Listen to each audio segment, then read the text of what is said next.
What's up, guys? Welcome back to Yeah Football. My name is Fito. Today we have a lot to talk about from all the things that happened from Friday to Sunday. We're going to mention a couple of things that occurred, maybe controversial for today as of recording on Sunday. There's a lot to talk about, so I'm just going to go right into Friday itself. We have just start off in La Liga as it come back. We have Osasuna versus Sevilla. It came out a 2-1. It was kind of a controversial decision at the end. It came out into a light penalty award for the 2-1 victory. The referee wasn't quite sure, I think. So I'm going to say that it was more of a lucky 3 points rather than just because both teams really played really well, but unfortunately it didn't come to Sevilla's side. They'll have to look on for week 2 to see how they evolve. And Osasuna, obviously, looking back from last year, trying to improve their run from almost getting back into Europe, trying to get into Europa. I'm sorry. As we move in a little bit on Friday, we have Fryeburg versus Dortmund. That came out to a 1-3, winning on Dortmund's side. The first half, in my opinion, very poor from Dortmund. It almost seemed unsure of what they were trying to do. As time went on, second half they evolved. They got some fresh legs on, so they got a couple of subs with Makoko and Brent. And as they came in, it was a good change overall. It went really well for them, and it obviously paid off with the goals and assists. So well on for them overall. A great start for Edin Terzic, who switched from technical director at Dortmund to now main manager. So we'll see how his season evolves throughout his new start and his new job at Dortmund, and hopefully he can get a good start. See, Dortmund started picking up the pace now with two games out of 2, so we'll have to see how it goes. We're going to move on to the Premiership. This is a big one, so we're going to talk a lot, but I'm going to mention some scores, and then I'll get to some of the controversy. Aston Villa Everton 2-1. Arsenal hosted Leicester at home 4-2. Brighton versus Newcastle, and then a draw. Manchester City versus Bournemouth 4-0. Southampton versus Leeds, a draw 2-2. Wolves versus Fulham, lots of draws today, 0-0. Brentford versus United 4-0 at home. So I'm going to talk about specifically, and I know you want to get into this, Millad. So let's go in with this part. Brentford versus United. I don't want to talk about United an entire podcast. I think we have too many to talk about, how we always do. But we have to talk about it a little bit. We can't even say just what happened. It was like a mess of things. It was De Gea's fault. It was the team's organization. Was the head coach. The match seemed over in 35 minutes. Even though with the substitutions made, it was. We looked at each other. I think we even texted in a group that we have, and we were like, "It's done." Once it was 2-0, we started laughing. 3-0, it was just embarrassing. 4-0, it's just sad. It's just sad to watch because if you look back on the other podcasts, Millad mentions himself that Brentford was a tough opponent. So how do you see this? You witnessing, and what are you thinking, Millad? I in one hand I was a little bit surprised, but on the other hand I wasn't, because that's what I said. I said Brentford, Crystal Palace, Leicester, West Ham. These are the teams that scare me if I was a Manchester United fan. And Right. I'm not, but if I was supporting the club, that it's not Liverpool. Stop caring about Liverpool and City and Spurs and Chelsea and Arsenal. It's not what's important right now. I think when one went in, it was the manner of the first goal too. De Gea's mistake, the heads go down, then the second goal, playing out from the back, heads go down. Credit to Ronaldo, he basically was saying one goal changes it, one goal. Let's Right. keep That's your heads right. up. But the team's mentally broken, and so nothing surprises me anymore with this club. Like truly, I no matter how and I expect it to go low. I'm not sure exactly what game is after the Liverpool game, but I expect them to lose that Liverpool game, Southampton. and the media will be on them. But it's gonna get worse. It's gonna get worse. This is what we've been saying. This is what I've been thinking. Any optimism around that club, I don't think is if we're looking realistically. Let's just think about the transfer market. Who are they going to bring in? Who wants to go to Manchester United right now? Bradley. If you willingly want to walk into Manchester United, sign that contract, and go play for them, it's based off the recent history of what we've seen to players who signed for Manchester United. It's crazy. There's too many things to talk about. I don't want to get into the executives and how the clubs run and all that nonsense. The point of the matter here is this. They are in deep, deep, deep trouble. And it's really, really, this is the worst. This is worse than what Arsenal went through. This is worse than what Liverpool went through. This is worse than what AC Milan went through. This is toxic from the top to the bottom, rotten throughout the entire club. Morale is low. Heads are down. And there doesn't seem to be a way out because you can't just keep firing managers. You have to give a manager time. You have to see how can you fix this? What can you do? How can you get the morale up? There are leaks coming out from within that's another huge issue. Someone there is leaking everything. Like how does it come out that Ten Hag wants the players to run 10 extra miles right the day after because they didn't run enough? How does that even come out on the day that they're supposed to be doing it? Right. Who's leaking this information? It's unbelievable. The whole club. It's unbelievable. It's like someone within the club itself. They're getting paid by the club, and they get paid by the news media that leaks whatever they want. Everything in that club leaks. Everything. I mean, I think you should probably talk about United more. I have nothing else to say. I've been saying I don't think they're going to get the top half of the table. I think they're going to finish in the bottom half of the table. I don't know how many more games they're going to lose. There was a funny stat I saw. Not funny. No, this one's sad. I'm not even going to lie. This one's sad. There was a stat I saw that if you go back 20 games from last season, Manchester United are 19th in the table. 20 games. 19th. 20 games. The last 20 games. That's a large sample size. Yeah, 20 games. 20 games. They are 19th in the table. They lost seven straight away from home. That I have nothing else to say. I truly don't. I was going to ask you. It doesn't even make sense that much to ask because when you think about it, you have new signings and whatnot on United's side. They're not obviously on the park as we see the team results. But the question has to be asked, obviously. They're playing Brentford. So that was Christian Eriksen's team as he returned from his post-heart, he was going through the heart problems. And now he's playing in Premiership again. Obviously, he picked Brentford to play. When he was going in free transfer, he could have chosen to play with Brentford again. There were negotiations. Do you think he made a mistake, or is from going to United, or would you have just stayed at Brentford? You personally, in hindsight, if United don't lose the first two games of the season, you're looking back at it 2 months ago. You have Brentford or you have United. The reason why Eriksen was at Brentford was because of that heart condition issue. Not like he decided to just choose to go there, leave Inter Milan and choose to go there. He was dealt a really unfortunate hand, but he came back and he played really well at Brentford, and the club really, took him in. But, Christian Eriksen, I'm sure, had higher ambitions of what he wanted to do towards the end of his career, and Manchester United were in for him. So, yes, United were a shambles then, but think about it. 2 months ago, you're thinking, if you're Christian Eriksen, I'm sure the club will make other signings. You just got Erik ten Hag. I can come in there and help. Right.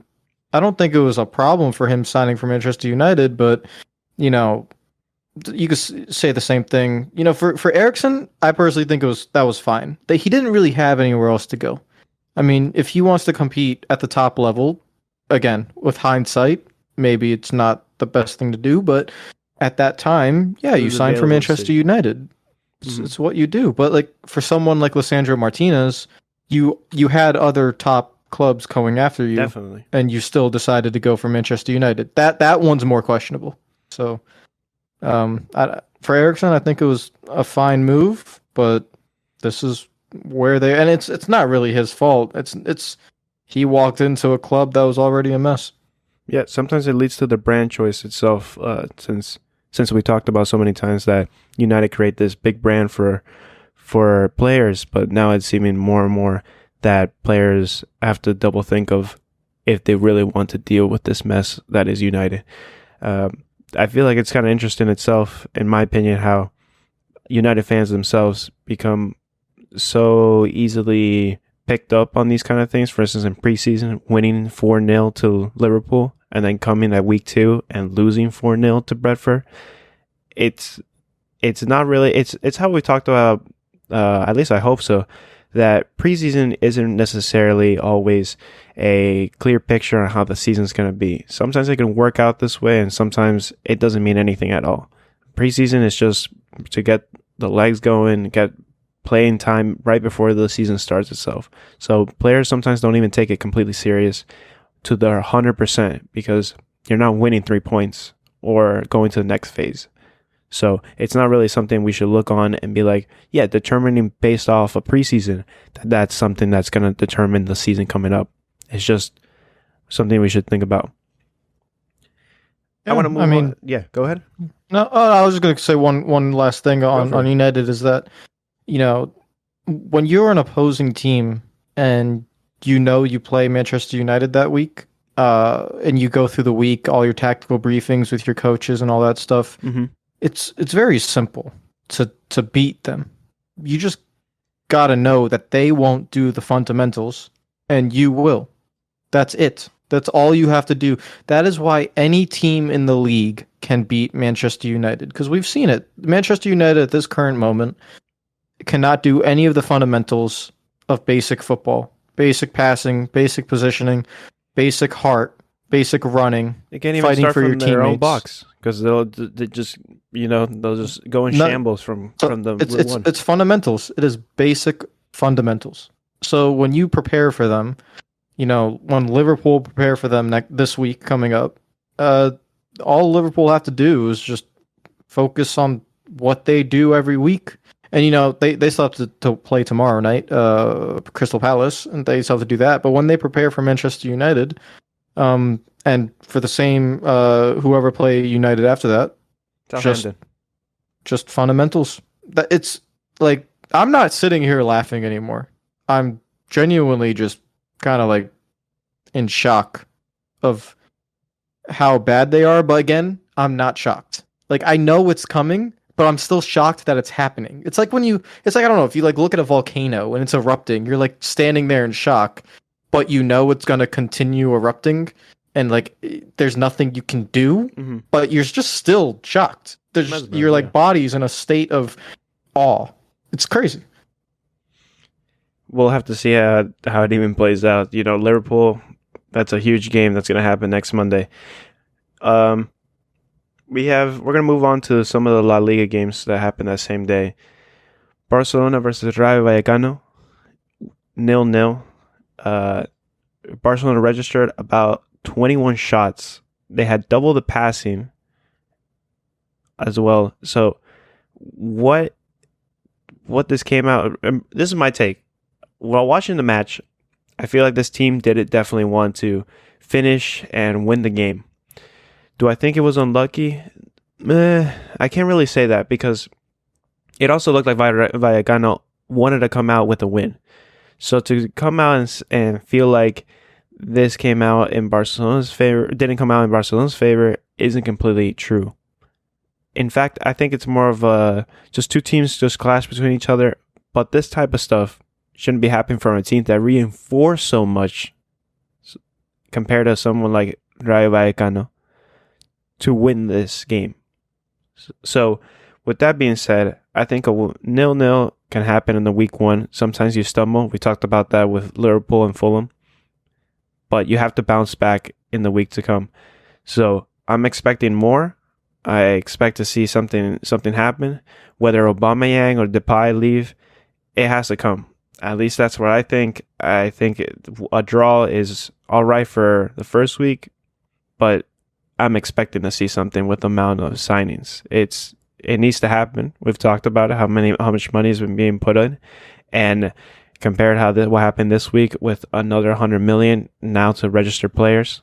I forgot who is left to be registered, but the point is, yeah, this has to hurry up. We can't just wait a few weeks to be like kicking in, and even if they say like, well, we need more signings. How many signings do you need? You know what I mean? So that's what I think. Yeah, I think they played well. They just were unfortunate to not get a goal. It happens sometimes. They played really well. They dominated the game, had good chances. It didn't go out for them. It didn't go in favor. Barcelona right now for me is more of like the bigger picture, looking at it, just seeing about the signings and all that stuff, and registering it, and the levers of the club and who they're gonna sell.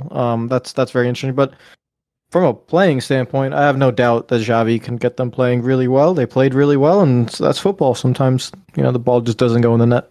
Yeah, I mean, a draw isn't the worst thing in the world, but I want to see more for the upcoming game next week. I'm going to go into a little bit of Bundesliga. We had Leverkusen versus Augsburg, 1-2. It was a tough loss for Leverkusen, a late winner for Augsburg, and Augsburg overall played really well. Watching the match, I think Bayer Leverkusen were in this stumble of how to keep. They didn't expect so much attacking force from Augsburg every time they went in, and they have to start finishing their chances. Like, man, Patrick Schick, I think the Polish striker, he needs to finish, and he's had these problems before. So, and there's sometimes they're kind of the same play that reoccur in games. I need to see some finishing. That's a pretty good striker. I don't think that Bayer Leverkusen should be losing something like this. Augsburg are a mid-table team. Hopefully they can bounce back next week. But overall, you got to give credit to Augsburg itself for really pushing the lines for a team like Bayer Leverkusen, who came out in the top 4 last year. So credit to them as well. I can't just say that it's Bayer Leverkusen's fault. I move on to Leipzig versus Cologne. It was a draw. Timo Werner came back with a goal, 30 minutes into his debut. It was kind of a lucky shot, to be honest. He shot very far outside of the box itself. It was like a finesse shot, and it went into the right post, and simply the keeper, I guess, just timed it wrong. Almost like a De Gea-ish goal, if you want to put it that way. So overall, some teams just get these lucky goals, and it gives confidence to the player anyways. He'll take that, and hopefully we can see more of him now he's just back in his comfort zone in Bundesliga. So we move on to Serie A. The Milans, how are they doing? Milan played Udinese today. Was it today or was it yesterday? I think it was yesterday. I'm confused now. I think it was yesterday. My bad. 4-2. Overall, I think Milan are coming off a strong start. They won the Serie A. I think I'm looking at it and I'm kind of blown away itself. I want to talk about Milan for a second. How it took what would seem, some kids are actually growing up seeing a Milan that doesn't really function for most years. It was about a decade, right? From 2010 2011 was the last time they won a trophy like this. So it's a long time, and to see them now progress so highly and seeing their quality of football has changed completely it's really remarkable. That it took like an entire decade to see, but the results really just showing. Hopefully they can really put this out when they're playing in international competitions, which I think they should start going, because Italian sides lately have been really lacking in international competitions, so I think Milan are a great side to watch right now, and people should definitely look into it. I know you, Millad, you're definitely like big Milan believer into like the comeback. Yeah. I've I love history. I love clubs with history. Right. And it's just really nice to see that they just have their shit together essentially.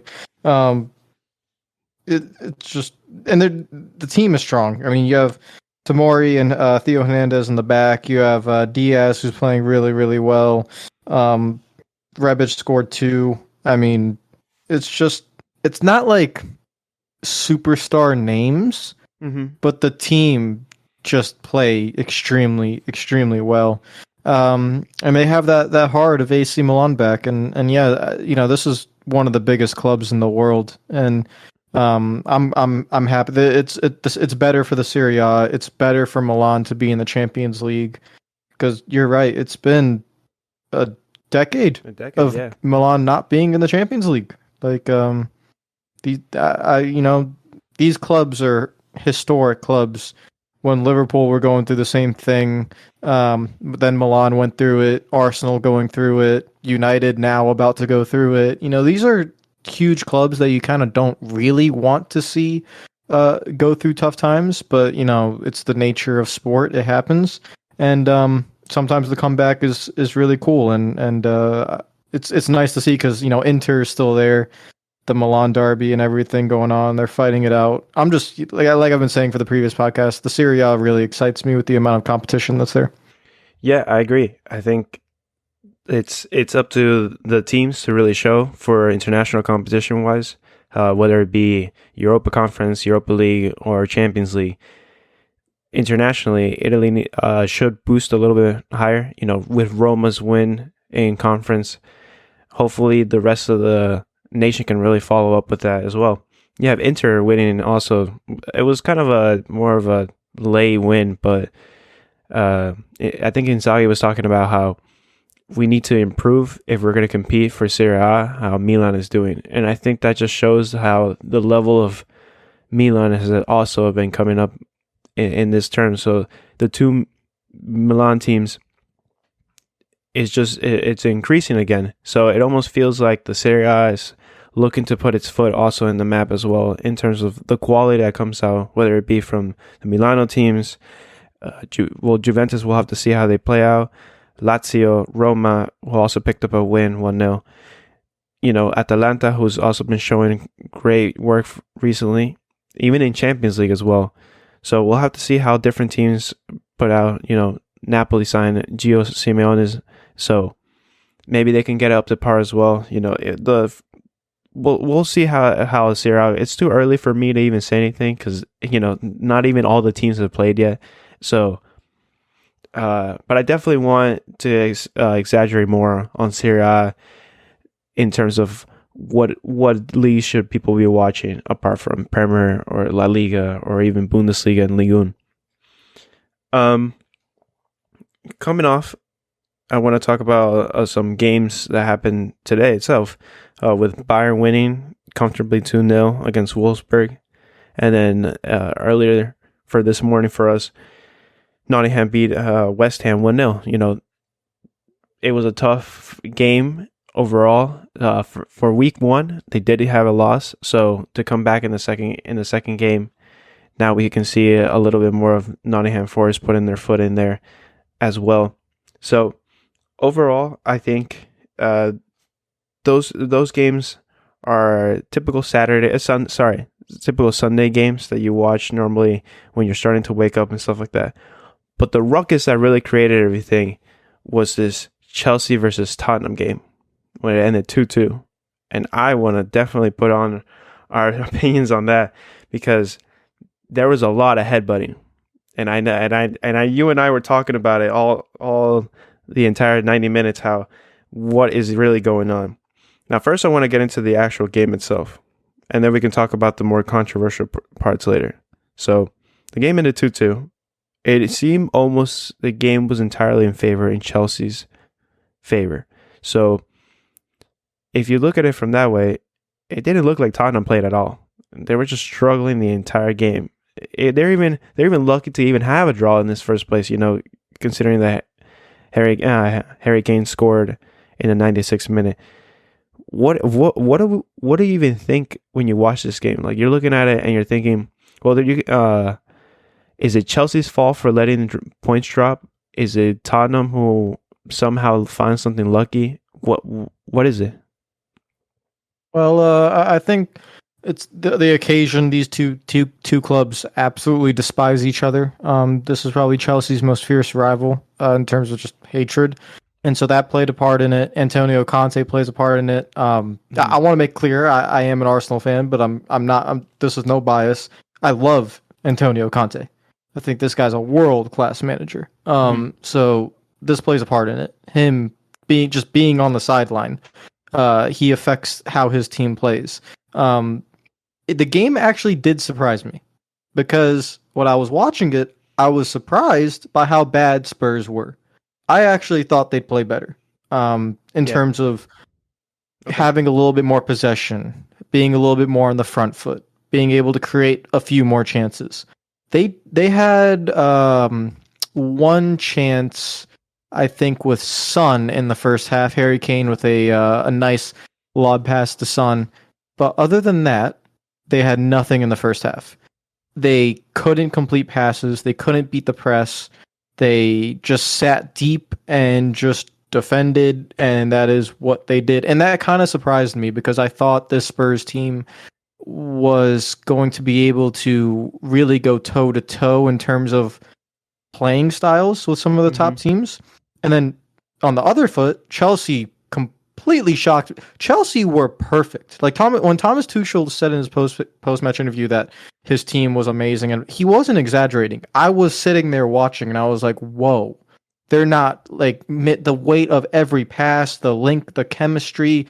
Cucurella with Mason Mount on one side, and you had Reece James on the other side, and it's just like it was beautiful. And I was in shock. I was like, whoa, wait a minute. This is the Chelsea team that got annihilated 4-0 by Arsenal in the preseason. This is the team that struggled against Everton, had to take a penalty, and now they are literally playing some incredible football. Should have scored more than 2 goals. And so on one side, you have Spurs who play awful. On the other side, you have Chelsea who are incredible. And it ends up 2-2. So, I mean, I'll let you break down the incidents, and I guess we could talk about it from there. Yeah, I agree with you. I think Chelsea put a lot of foot into like this match. You watch them, you're almost in, and how you even said earlier, the comparison to the Volcano, you're almost in awe to see how Chelsea have improved from their preseason games. And it definitely has to do with a lot with the left side. So that's not because it was a big improvement to see Cucurella also in this play. And even someone like Raheem Sterling, how we've talked about previously, signing for Chelsea, even looking at it as well, it looked pretty functional overall. I believe this team was, you almost enjoy looking at it. You almost enjoy their football to watch. So their goals as well. So the lead up to the play, it almost seemed like they almost wanted to be always in demand. You know, with 60 plus possession and double the passing of what Tottenham had, they really dominated the entire time. Now, if we're talking about controversy, first let's start with the managers. This is typical, some Conte stuff as well. We can't really say that Thomas Tuchel wasn't also part of this, but their tempers just completely got off the roof. At first, during the match, you know, he didn't like when Tottenham scored, so there was a little bit going on there. They clashed, obviously, but then after the match, with that handshake, how do you feel on that? It was almost like he looked at him while he was shaking his hand, and he almost didn't want to let go as Conte was passing. What do you even think? And then the whole brawl started. Yeah, it all started with what happened on the pitch. I think there's some deep lying factors, like, you know, Anthony Taylor and Chelsea fans don't have the best relationship. The last few seasons, they just don't get along. Chelsea fans think Anthony Taylor doesn't ref their games properly, but whatever that is. I mean, just stuff I read, but that's what started it. It was on-field decisions that went against Chelsea that got Tuchel so hot in the first place. And then when the manager opposite of Conte gets hot, I mean, we're talking about Conte. Like, this is, you know what's going to happen. So the whole handshake deal, I actually watched it back, and yeah, it's just I I mean, Conte did look at him. Yeah. Like, Tuchel was saying, like, they didn't. I mean, he gave him like a look, and then, but like, But it was like enough a to, quick like, hold- handshake, yeah. and Conte just walked, and then Tuchel was like, no, I want you to look at me like longer, and he just never let go. And they both got red cards because of it. They're gonna receive a touchline ban, but this is the passion that I think both of these teams, Tottenham have a lot of hype and a lot of backing at the start of this season. Chelsea are enforcing the squad and reinvesting with the new ownership, and they still feel like they have unfinished business. Like they weren't able to challenge City and Liverpool last season, and everyone's surprisingly doubting them. Like, Chelsea's not even going to make top four, and so they kind of have a chip on their shoulder. Mhm. And these two teams come and meet, and I think that they're the closest they've been in terms of like media perception. This is the closest they've been. A lot of people are picking Tottenham over Chelsea. I can't remember the last time people were doing that. And so all that kind of boils up into a game like today, where Spurs kind of shithoused their way through, and this is what happens. Like the passion, the on-field decisions, and it's the Prem. It's a rivalry. Yeah, Thomas Tuchel was saying post interview when he was asked about the incident, and he asked, "Did we both got red cards?" And he's like, "Yeah." They're like, "Yes," and he responds, "Well, I guess that's two poor decisions now from the ref." So it's definitely somewhere around there. How you're saying that they always have some type of pick. It's just a weird interaction really with them. But these are the kind of stuff that people like to watch as well. Seeing how there's heated matches, and it gets to the point where this is what happens when you play the top five, and when they play against each other, and what is being looked at, and how's it going to end, and who is superior than who. All these questions and post interview and all of it's looked at. So it brings a lot of attention when these kinds of things happen. No, listeners, he said top five. He didn't say top six. We're I'm not already gonna throwing say- United out of here. I'm not gonna say United because I really don't want to. We're coming up, Come Millad. on. We're coming up on the table listing for Premiership that we have to do at the end of the month. So we have, I think, one more week or two more weeks to talk. 2 more about weeks. Gotta wait till the end of the window. Right. So we have 2 more games basically to really put it down.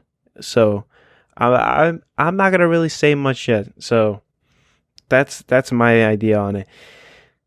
I want to talk about something that it's gonna be a little bit interesting considering it does have to do with what you said earlier.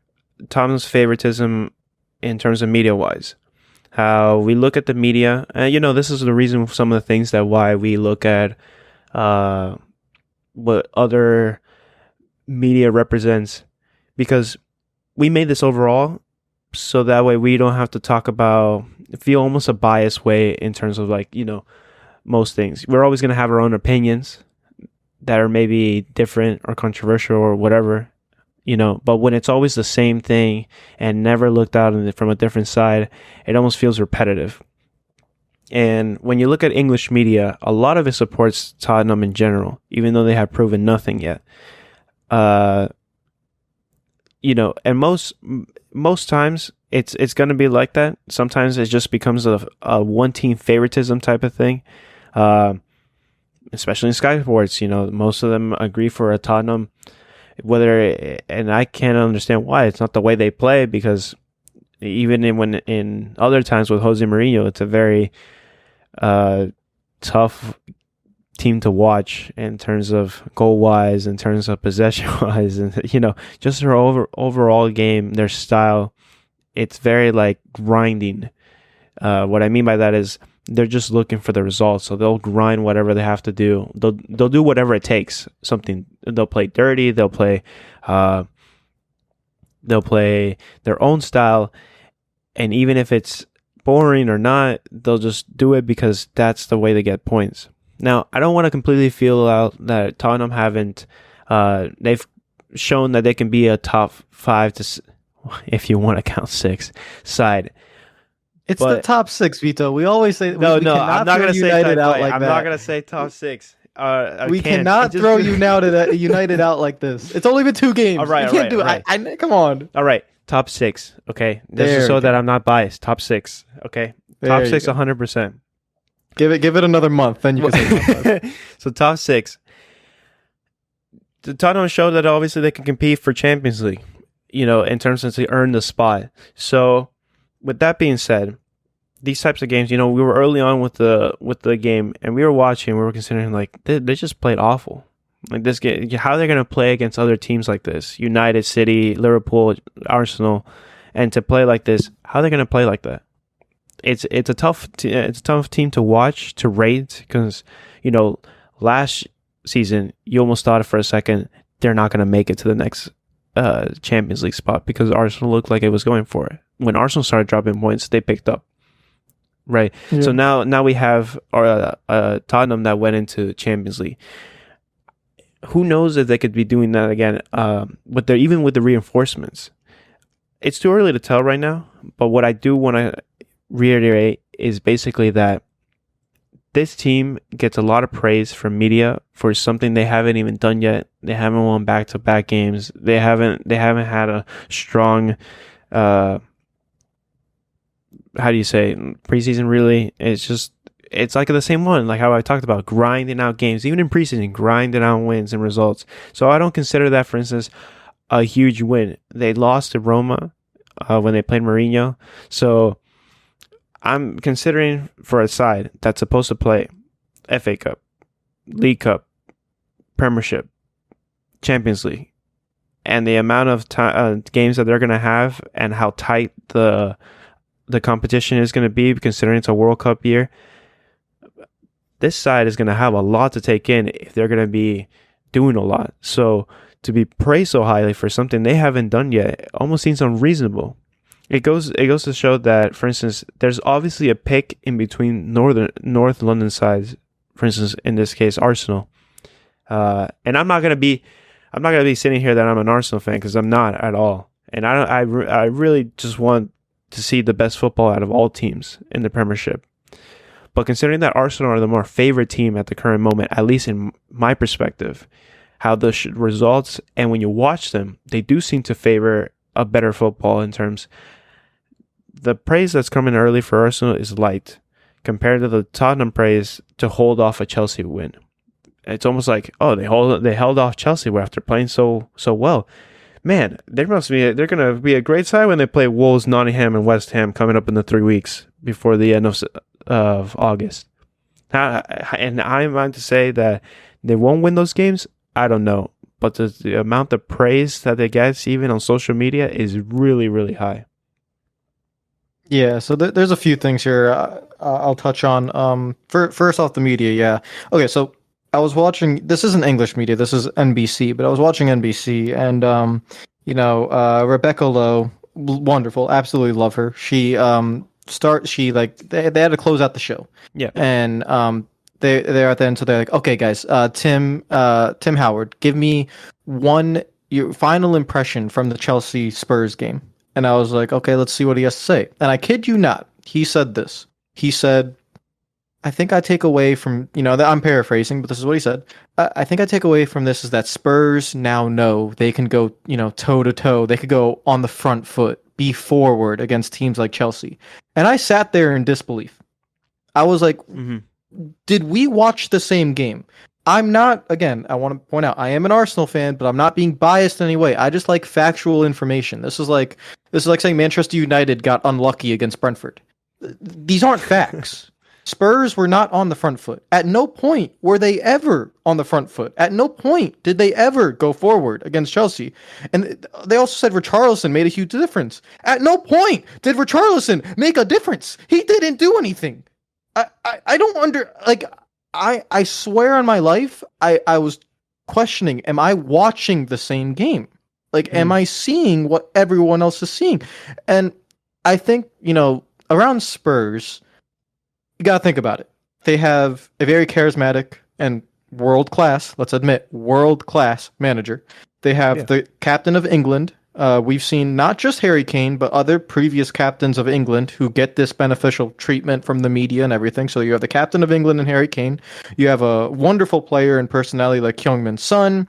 And you have the underdog story. This is a team that hasn't, like you said, they haven't done anything, but they kind of are like the underdogs. Like, this is the Cinderella story. Tottenham can do something. Look, they have a beautiful stadium and they host NFL matches and yada yada.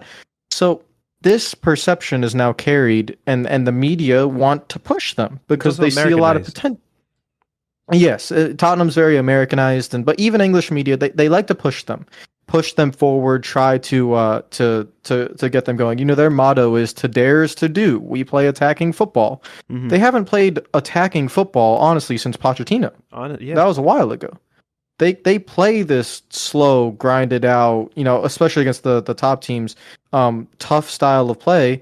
And then when they have to play against the mid-table teams where they are expected to dominate possession, they are expected to break down a team, they kind of struggle to do it. And again, they try to go on the counterattack.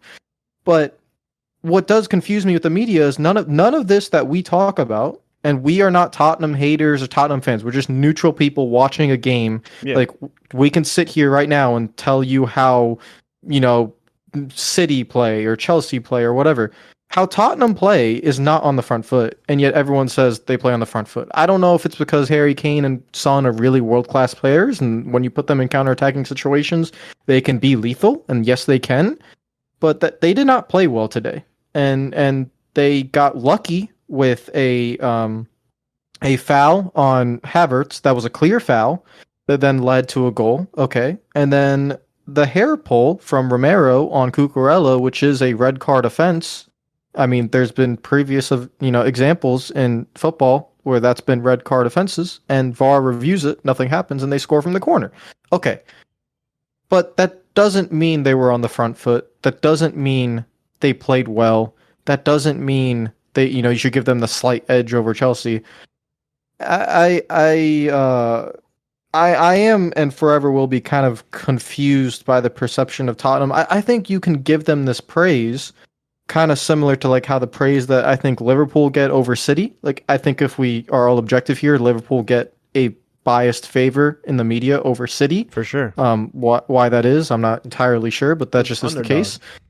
Yeah, because again, underdogs. Yeah, I guess maybe that is the reason. Tottenham is like another level of it, but like they're the underdogs to Liverpool and City, and that's why the media pushes them and they want Harry Kane to win and stuff like that. But I wouldn't complain about it or bring it up if they actually did win things and compete and play forward and play attacking football and be progressive.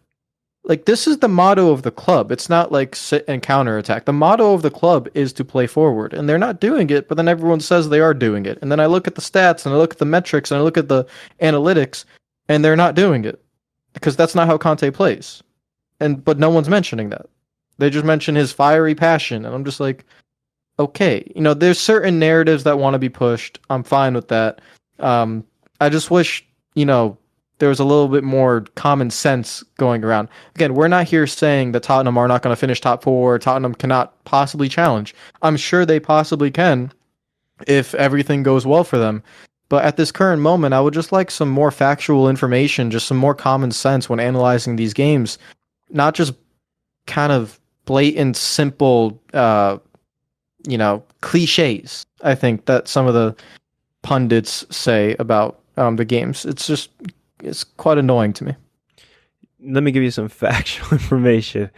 Some facts. Yeah, since Tottenham have gone into Champions League or back-to-back Champions League runs, in terms of all competitions, they have won 0 trophies. And I'm not trying to joke on it. For a team that gets so much praise, 0 trophies, 0 competitions, no league title, no League Cup, no FA Cup, no Europa League, no Europa Conference League, no Champions League, nothing. And when they do compete in international competitions, they normally get knocked out early in the knockout stage, or if they even struggle in group stage wins, for instance, in Champions League, to go to third place, to go into Europa, and then to lose their round 16 to quarterfinals. I will say this, Vito. I will say this. Maybe it's not really just the club. If you remember last year, when they were struggling. Mm-hmm. What was the narrative around Tottenham? I don't know. You're gonna It have was to around a remind me. player. It was around one player. What was going on? One player. There was a massive story. All when they were struggling, it was all about this. Like, should this player go to this club? Do you remember? No, I don't. Harry Kane. Oh, City. right. I mean, Yeah. It was all that. It was all about Harry Kane. Everyone was talking about Harry Kane. He was out of form. Should he go to City? Should he go to City Sure. for 150 million? yeah. I remember that. The fact of the matter is, when you have that superstar at your club, and Harry Kane is a superstar, he might not have the personality of a superstar or whatever. Like, he carries himself like he just carries himself as a normal guy, normal family. You know, it is what it is. But the English media, because he is England captain, has put him as that. So maybe it really is as simple as Harry Kane is the English superstar. He plays for Tottenham. We lift Tottenham. You I think mean, so? maybe that really is just how, because you're right. Tottenham have no trophies, and they've been struggling. They're known as the club that doesn't win any trophies, but Harry Kane's there, and Harry Kane is the England captain, and they're going to push that narrative. Especially, it's a World Cup year. I mean, all of Sky Sports, BT Sports, everyone, right. they're going to be wanting Harry Kane as the captain of England to lead the country to the World Cup. Something they haven't won in forever. So it's just maybe it is as simple as that. Well, I mean, it could be.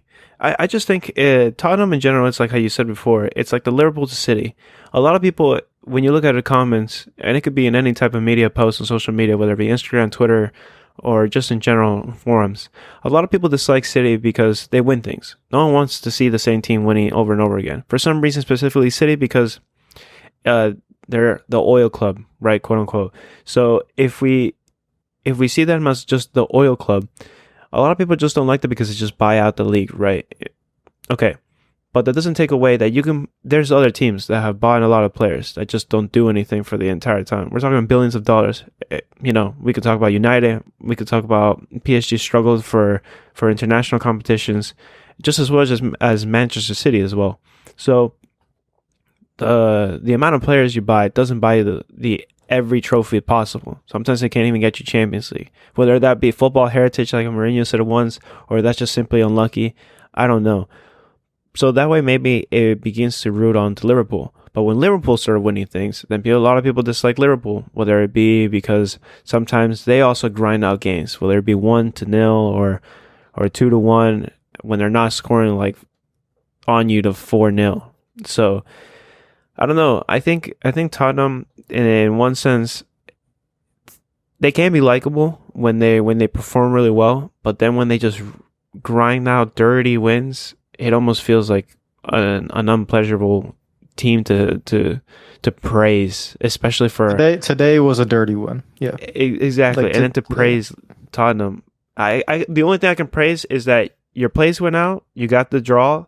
Okay, you didn't lose to Chelsea, reset, and then hopefully when it's time to play Manchester City in a few weeks, right, when they play in September, and then Leicester, and then Arsenal, all in a 3-game span, I want to see if the same Tottenham can grind out games. And if that's true, then we can come back here and like maybe podcast 10 or 11, 12 or something like that, and then we can be like, well, maybe what we said about Tottenham is maybe wrong. Maybe they do deserve the praise. Also, I don't want to put a lot of luck into Manchester City with Tottenham because for some reason they always give them a fucking run for their money. So I don't want to sit here. It's just style of play. Like, it's true. We can sit here, however long that, I think 2 months from now, and we can watch Manchester City have 30 shots like they've done the last 3 years against Tottenham and still lose. We can watch Arsenal have 25 shots, dominate possession, and lose because Tottenham are just able to just sit, and then counterattack, and then they'll get praised by the media. But that, to be honest, that's fine with me. If we want to praise Tottenham for grinding out results against the top teams, I'm okay with that. Like, I think there's an art in doing it. There's not everyone can always dominate the ball and dominate possession and yada yada yada. I get that. But then I want the common sense from everyone to say what it is. Okay, this is how Tottenham's winning these games. They're doing it a little grindy. They're doing some dirty tactics, tactical fouling every chance they get. Hair pulling, yada yada yada, all this stuff.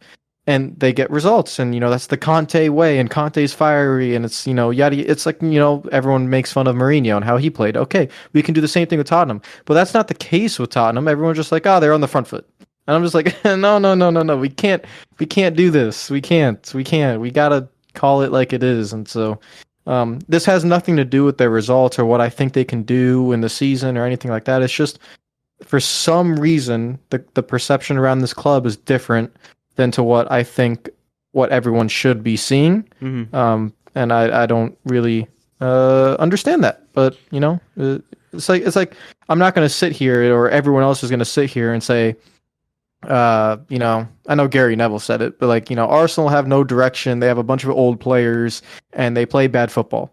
That's just factually false. They're the youngest team in the league. They try to play on the front foot and they have a direction. Okay, those are the facts. And Tottenham, they have the captain of England, and but they kind of struggle to control the games, right? They struggle a little bit to control the games, but they're absolutely lethal in the counterattack, world-class strikers and a world-class manager. Those are the facts. So say those facts. It's not like, we don't talk about City like Liverpool. City don't play the same way Liverpool do. City play a possession style game, and Liverpool play like a rock star style, like gung-ho, heavy press, ultimate intensity game.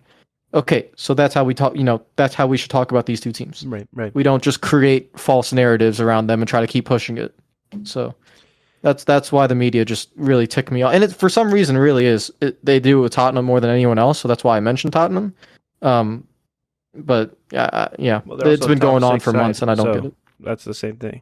If we can trash United for the way that sometimes they play, there should be no reason why any other top six, whether it be Arsenal, City, Liverpool, or Chelsea, talk about when they play off, even if it's a win, we should be able to talk about it. Yeah. That's really all for football wise. In terms of what we talked about today, I think we've done all for what we can for this weekend, and we'll see how the games go for next week. I saw that you shouted me out on one of your videos that you made for United, and I just wanted to say thank you. So if you guys are listening, thank you overall. I'm gonna try to put in a lot of work to try to see what I can do to keep the conversation going in a lot of ways, because I feel like we made this thing, and not just me by itself, even though if it is my channel, it's not just like a one person thing. It's, to be honest, Millad's also here, and people that listen in. I want to discuss these kind of things in a neutral way where we can, even if you're a fan, you can see the differences and stuff like that, or I can see the differences in how someone plays. Just because, for instance, maybe someone else sees a different way how they look at Tottenham, how we just talked about for like 15 minutes. So there's different ways to look at it, what type of style we're playing, or what type of tactics, football, the transfer, etc., the players, all of it. It's exciting because that is the sport that I love the most. It's something that I've always wanted to do. It's the job that I'm willing to take. So yeah, I definitely want to keep doing something like this. I also want to talk about that. I'm going to be thinking about doing some other type of content other than just the podcast, possibly doing more in-depth video on something else that we've talked about, or something entirely different, that whether players and stuff like that. There's other leagues, not just in Europe, whether it be North America, it could be Africa and Asia, Australia and South America, that have different news things, or like just different things going on that should be mentioned or talked about, that could lead up, whether it be a World Cup or a continental event. I have no idea. So I definitely want to talk about these different things. I want to talk about football in general. That's what I've always loved. So I'll definitely get something onto that, and we can add more to this channel that hopefully keeps growing, because it turns out that at first I was super anxious to start something like this, to just put my voice out there and talk about it. But I want to keep going and see where I can go and lead to. So I'll keep trying, and I have my friends and listeners to see where I keep going. So I just want to end it on that. And we'll definitely see you on the next week's episode, where hopefully there's a lot to talk about, because we always love talking about it. So I'll see you guys later. Bye-bye.